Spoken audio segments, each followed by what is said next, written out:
Hi guys, welcome once again to another section of learning with Prepclass. I am tutor Shima. I'll be anchoring today's section, and in today's section we'll be looking at past questions on Jamb Chemistry 2018. In this section we are going to be solving questions from number 11 to 15 because in the previous section we solved questions 6 to 10, so we are continuing this section by solving questions 11 to 15. First and foremost, guys, do not forget to subscribe to our YouTube channel, like our videos, click or activate the notification bell so that you will be the first to be notified whenever we have an educational content like this on our channel. You can be kind enough to share our videos so that we'll have as much views as possible. You can try to drop one or two comments. A comment can be a question. It can be a question after this or on this during this section. It can be a question in the previous section we had. Whichever way, just feel free to drop any question if you have one for me. So having said that, we are going to move straight to solving past question of Jamb Chemistry 2018, questions 11 to 15. 11 says, methanoic acid mixes with water in all proportions and has about the same boiling point as water. That means it's somehow soluble in water and mixes completely. So methanoic acid mixes with water in all proportions and has about the same boiling point as water. Which of the following methods would you adopt to obtain pure water from a mixture of sand, water, and methanoic acid? Now they mixed sand, water, and methanoic acid, and they're asking you to separate it. Which of this method will you use? Remember that methanoic acid is very soluble in water, mixes with water. 2 is that it has the same boiling point as water. So will you use fractional distillation straight, or will you use filtration followed by distillation, or will you make use of neutralization with sodium hydroxide followed by distillation, or will you make use of neutralization with sodium hydroxide followed by filtration? Now look at what I will do, or look at what, or in short, let's analyze each of them, analyzing 4 of them. Now, if you make use of fractional distillation, it will not work. Why? Because methanoic acid and water have almost the same boiling point. You know, fractional distillation is used for miscible liquids, in which that, or the condition for that fractional distillation is that those liquids are mixed with one another. But before you can separate them using fractional distillation, they must have different boiling points. For example, fractional distillation is used in refining crude oil. When you heat crude oil about 40 degrees Celsius, petroleum gas goes out. When you increase the temperature to about 60 to 100, petroleum comes out. When you continue heating to about 200 degrees Celsius, kerosene comes out. Continue to 300, diesel comes out. Do you understand? Now, each of these liquids or gases comes out at various degree of temperature as a result of their boiling point. So you must consider their boiling point. Do you understand? So their boiling point is of what? Essence. You must consider their boiling point. Now, because methanoic acid and water have the same boiling point, you cannot just use fractional distillation. Do you understand? You can't use fractional distillation because they have the same boiling point. I think the boiling point of methanoic acid is about 100.8 degrees Celsius, and that of water is 100 degrees Celsius. So if you heat it within that range, both of them will come out together. They will come out together. So you can't use fractional distillation, so it will not work. Filtration followed by, okay, I said, will you use filtration followed by distillation? This will not work too. Why? Similar boiling point. Even apart from that one, what are you filtering? They are both liquids, so, and they mix thoroughly. If you use a filter paper to filter it, both of them will pass through that filter paper. If you now distillate by heating, both of them will still come out together. So you can use distillation and filtration. Now the next option says neutralization with sodium hydroxide followed by distillation. This will work. Why? Now neutralization with sodium hydroxide will form sodium methanoate and water. Now remember that we are talking about methanoic acid. We're talking about what? Methanoic acid. And an acid will react with a base to form salt and water. So this methanoic acid that is inside our water, as we've mixed the methanoic acid and water, the methanoic acid in the water will now react with this sodium hydroxide, which is a base, to form salt and water. The salt it will form is sodium methanoate and also some quantity of water. Now, this sodium methanoate is a salt or solid. It is soluble in water anyway. So you cannot use filtration because the sodium methanoate is soluble in water. But the point is that it has a higher boiling point than water. I think about 230 something degrees Celsius. So because it has a higher boiling point than water, you can now use distillation. That's fractional distillation. So what you just need to do is, first of all, you neutralize it with sodium hydroxide. After neutralizing with sodium hydroxide to form this methanoic, to form this sodium methanoate. After neutralizing sodium hydroxide to form sodium methanoate. Although the sodium methanoate is soluble in water, are you following? What you now use to separate them is what? Distillation. Now, the next one, neutralization with sodium hydroxide followed by filtration. Neutralization with sodium hydroxide followed by filtration. Now, if you neutralize with sodium hydroxide, yes, it will form sodium methanoate. But the sodium methanoate is soluble in water, so you can't use filtration. So I said that both sodium methanoate and water will pass through the filter paper because the sodium methanoate is soluble in the water, so both of them will pass through the filter paper. So the best way you can separate them is to use neutralization with sodium hydroxide to form that sodium methanoate. Then you now use fractional distillation. The water will vaporize out at 100 degrees Celsius, leaving the sodium methanoate behind. So your best answer is option C, neutralization with sodium hydroxide followed by distillation. 12. A quantity of electricity liberates 3.6 grams of silver from its salts. A quantity of electricity liberates 3.6 grams of silver from its salt.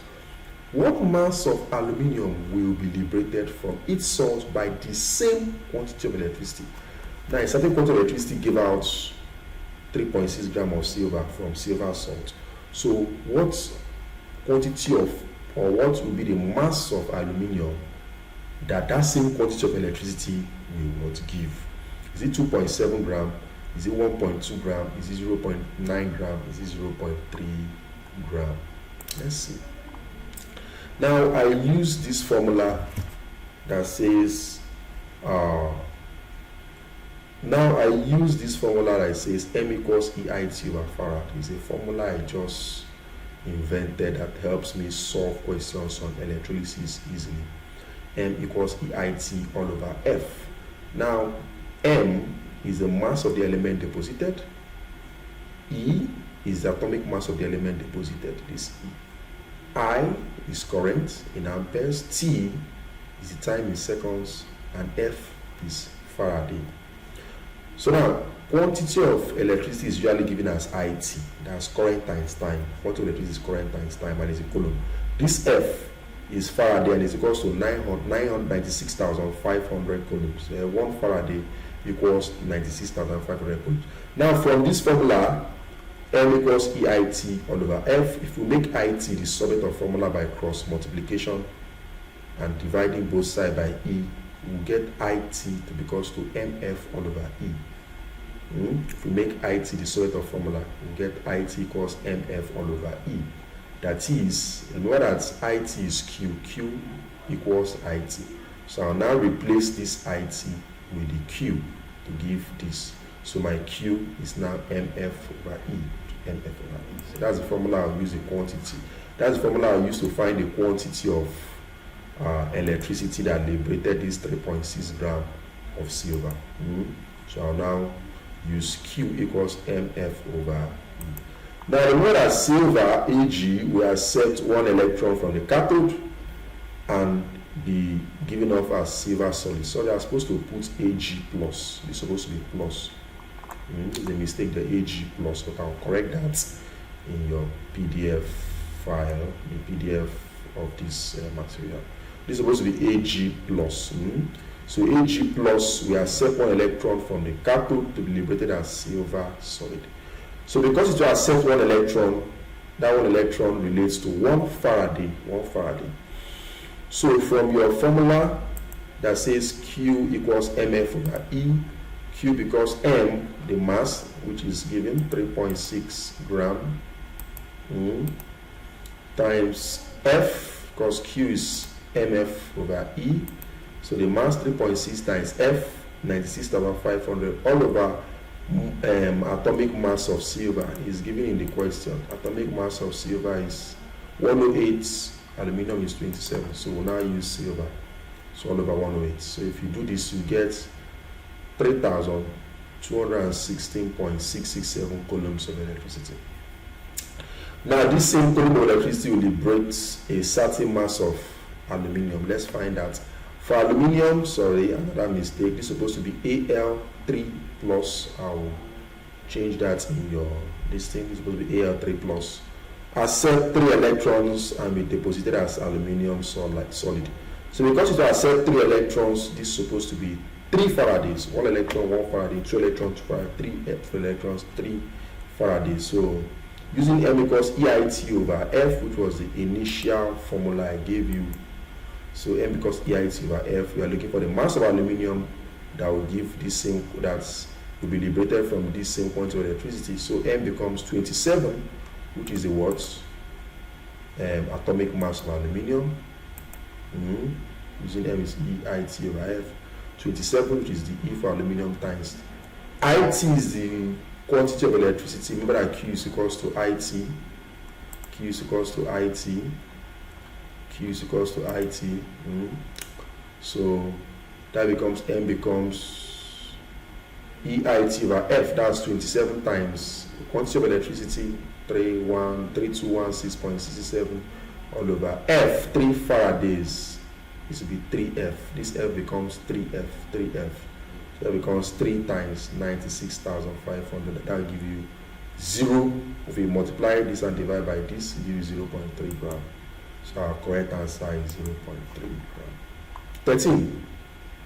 Suitable reagents for the laboratory preparation of nitrogen are. Suitable reagent for the laboratory preparation of nitrogen are. Is it sodium diazonitrate 3 and ammonium chloride? Is it sodium diazonitrate 3 and ammonium chloride? Is it sodium triazonitrate 5 and ammonium chloride? Is it sodium chloride and ammonium triazonitrate 5? Is it sodium chloride and ammonium diazonitrate 3? So it's a tricky one, but look here. I said nitrogen is produced in the laboratory by heating a mixture of sodium diazonitrate 3 and ammonium chloride. That's the laboratory preparation of nitrogen by heating a mixture of sodium diazonitrate 3 and ammonium chloride in the ratio of 7:5. This yields ammonium diazonitrate 3. Normally, the main target there is to produce ammonium diazonitrate 3 because ammonium diazonitrate 3 usually decomposes on heat to give nitrogen and water. But the point is that if you heat the ammonium diazonitrate 3 directly, it is explosive. It can cause fire hazard. It's explosive. So it's explosive. It can cause fire hazard. So because of that, to avoid that, we will heat sodium diazonitrate 3 that is not explosible also with ammonium chloride. So when we do that, we produce the ammonium diazonitrate 3. The heat generated from that ammonium diazonitrate 3 is enough to make this one decompose directly to give nitrogen without causing any fire hazard. So, and I said this yields ammonium diazonitrate 3, which in turn decomposes to produce nitrogen and steam. So So this is safer than heating the ammonium diisonitrate 3 directly. So the suitable reagent is sodium diisonitrate 3 and ammonium chloride. Sodium diisonitrate 3 and ammonium chloride. A is your correct answer. 14. The number of electrons in the valency shell of an element of an atomic number 14 is. The number of electrons in the valency shell of an element of atomic number 14 is it 1, is it 2, is it 3, is it 4? Let us analyze that 14. An element of atomic number 14 will have an electronic configuration of 284. First shell, 2 electrons. Second shell, 8 electrons. Last shell, 4 electrons. So element of atomic number 14 will have an electronic configuration of 284. Therefore, number of electrons in the valency shell is 4, 284. This 4 now is on the last shell, and that is the valency electron shell. So an element with atomic number 14 is going to have a valency of 4. The number of electrons in the valency shell of atomic number 14 is 4. The answer is 4. Question number 15. What volume of oxygen will remain after reacting 8 cm cube of hydrogen gas with 20 cm cube of oxygen gas? What volume of oxygen will remain after reacting 8 cm cube of hydrogen gas with 20 cm cube of oxygen gas? Is it 10 cm cube? Is it 12 cm cube? Is it 14 cm cube? Is it 16 cm cube? Let's see. Now, look at the way I analyze this. First of all, for you to get this thing, it is very necessary you write the equation of reaction. So from the equation of reaction, hydrogen will react with oxygen to give steam. Now, from the balanced chemical equation, when you place a 2 here, hydrogen is 4 here, and here is 4. Oxygen is 2 here, here is 2. So from the balanced chemical equation, we see that hydrogen will combine with oxygen to give steam in the ratio of 2:1. 2 parts of hydrogen will react with 1 part of oxygen to give 2 parts of steam. So that's the ratio. That's what I put ratio here. So the ratio is 2:1. 2 part of hydrogen to 1 part of oxygen. Now initially, that's before reaction, 8 centimeter cube of hydrogen was mixed or heated with 20 centimeter cube of oxygen. So the steam produced is 0 I gave before reaction. Now after reaction, what happened? You notice that from this 8 centimeter cube of hydrogen that was used and this 20 centimeter cube of oxygen that was used, you notice that only 4 centimeter cube of the oxygen will react with the hydrogen to form steam. Only 4. But why is it that out of 20 centimeter cube of oxygen that was initially used, only 4 centimeter cube reacted with the hydrogen to form steam? Now I said, from the stoichiometry of the equation, the ratio is 2:1, which means whatsoever amount of hydrogen you use, you have to use half that amount of oxygen. I mean, this is very simple to understand. Whatsoever amount of hydrogen you use or that reacted, you have to use half that amount of oxygen. So since we have 8 cm cube of hydrogen, 8 cm cube of hydrogen, we will have to use half of 8 cm cube, that's 4 centimeter cube. So the point is that since 8 cm cube of hydrogen was reacted, only half of that 8 cm cube of oxygen will react, because it is 2:1, 2:1, 2:1. So half of hydrogen. Do you understand? Half of hydrogen. So since we have 8 cm cube of hydrogen, we will use half of that 8 cm cube. That is what will react. Half of that 8 cm cube of oxygen is what will react. So half of that 8 cm cube is 4 cm cube of oxygen only. Therefore, 4 cm cube of oxygen will react. And if 4 cm cube of oxygen will react, the initial distance is 20 cm cube. That's the initial volume. But only 4 reacted. 20 minus 4 will give us 16. So 20 minus 4 is 16. Therefore, 16 centimeter cube of oxygen will remain. Since only 4 reacted, 16 will remain. So the answer is 16. Alright guys, we've come to the end of today's section of Learning with Prepclass, where we looked at past questions on chemistry, Jamb 2018. We solved questions 11 to 15. If you look here, you'll see a link. I urge you to copy this link on your browser, load it, and it will take you straight to our WhatsApp group. When you join us on WhatsApp, you'll be getting updates, you'll be getting infos on the latest content, the latest videos we have on our channels. Till we meet again, I still remain Tutochima. Bye, and do stay safe.